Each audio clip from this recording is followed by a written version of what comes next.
Bismillahirrahmanirrahim, bahwa terhadap rekapitulasi data LHA LHP atas transaksi keuangan mencurigakan dengan nilai agregat lebih dari 349 triliun antara yang disampaikan oleh Komite TPPU dengan data yang disampaikan oleh Kementerian Keuangan tidak terdapat perbedaan. Tidak terdapat perbedaan, dikarenakan memang berasal dari sumber yang sama, yaitu LHA LHP yang dikirimkan oleh PPATK. Nanti Ibu Menteri Keuangan akan menjelaskan ini dalam bentuk persandingan, bahwa sebenarnya sama.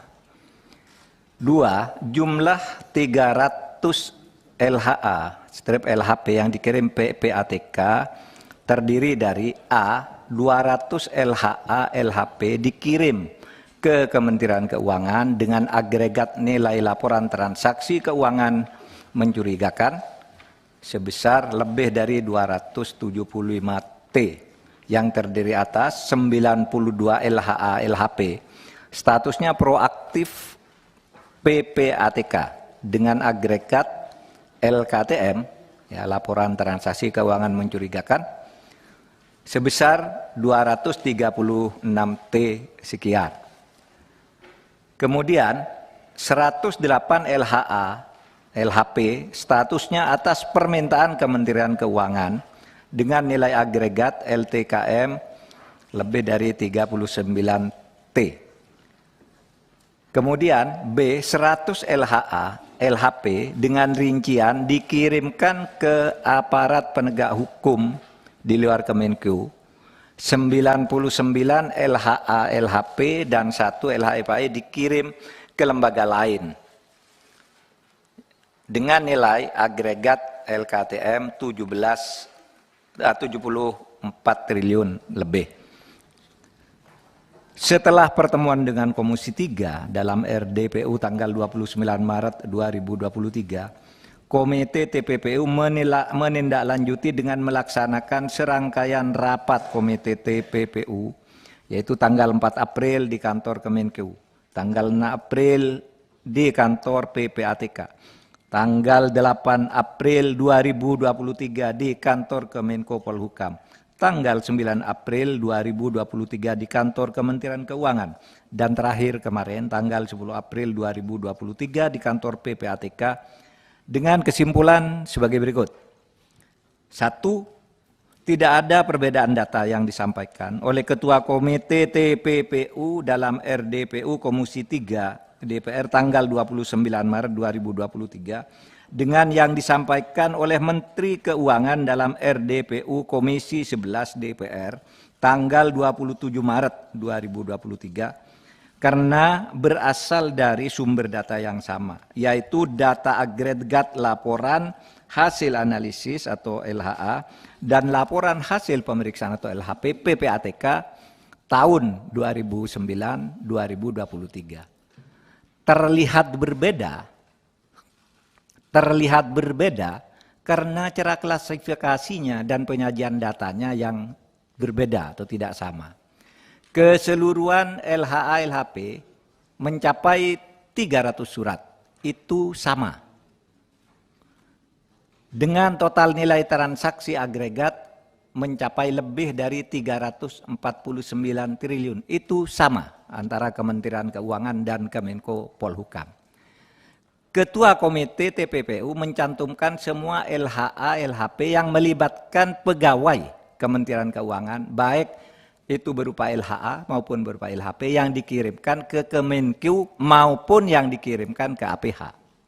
Sedangkan Kementerian Keuangan hanya mencantumkan LHA LHP yang diterima dan tidak mencantumkan LHA LHP yang dikirimkan ke APH yang terkait dengan Kementerian Keuangan. Jadi datanya sama, menyangkut Kementerian Keuangan. Cuma yang ke LHP, yang ke APH, Menteri Keuangan tidak mencantumkan itu saja.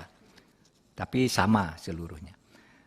Saudara, Bapak sekalian dan Ibu yang terhormat, dari 300 LHA LHP yang diserahkan PPATK sejak tahun 2009 hingga tahun 2023 kepada Kementerian Keuangan maupun kepada APH, sebagian sudah ditindaklanjuti. Namun sebagian lainnya masih dalam proses penyelesaian, baik oleh Kementerian Keuangan maupun oleh APH. Kementerian Keuangan sudah menyelesaikan sebagian besar LHA yang terkait dengan tindakan administrasi terhadap pegawai atau aparatur sipil negara yang terbukti melanggar ketentuan Undang-Undang Nomor 5 Tahun 2014 tentang ASN Jungto PP Nomor 94 Tahun 2021 tentang disiplin pegawai negeri sipil. Kemenko akan terus menindaklanjuti dugaan terjadinya TPA dan TPPU yang belum sepenuhnya dilakukan sesuai dengan ketentuan Undang-Undang Nomor 8 Tahun 2010 tentang pencegahan dan pemberantasan TPPU, akan bekerja sama dengan PPATK dan aparat penegak hukum. Yang kelima, untuk LHP dengan nilai transaksi agregat lebih dari 189 triliun yang disampaikan oleh Ketua Komite TPPU di Komisi 3 DPR pada tanggal 29 Maret 2023 dan dijelaskan oleh Menteri Keuangan di Komisi 11 DPR tanggal 27 Maret 2023 telah dilakukan langkah hukum terhadap TPA-nya dan telah menghasilkan putusan pengadilan hingga peninjauan kembali. Komite TPPU berkomitmen mengawal langkah hukum yang akan dilakukan Kementerian Keuangan terhadap dugaan TPU dan hal-hal lain yang belum masuk di dalam proses hukum. 6. Komite TPPU akan segera membentuk tim gabungan atau Satgas yang akan melakukan supervisi untuk menindaklanjuti keseluruhan LHA, LHP dengan nilai agregat sebesar 349 triliun lebih dan mendorong dilakukannya case building, yaitu membangun kasus dari awal dengan memprioritaskan LHP yang bernilai paling besar karena telah menjadi perhatian masyarakat. Nanti akan dimulai dengan LHP nilai agregat yang 189 triliun lebih. Tim gabungan atau Satgas akan melibatkan PPATK, Ditjen Pajak, Ditjen Bea dan Cukai, Baris Krim Polri, Pitsus Kejaksaan Agung, Bidang Pengawasan OJK, BIN, dan Kemenko Polhukam. Terakhir, Komite TPPU dan tim gabungan Satgas akan bekerja secara profesional, transparan, dan akuntabel. Untuk selanjutnya, uraian persandingan akan disampaikan oleh Ibu Menteri Keuangan.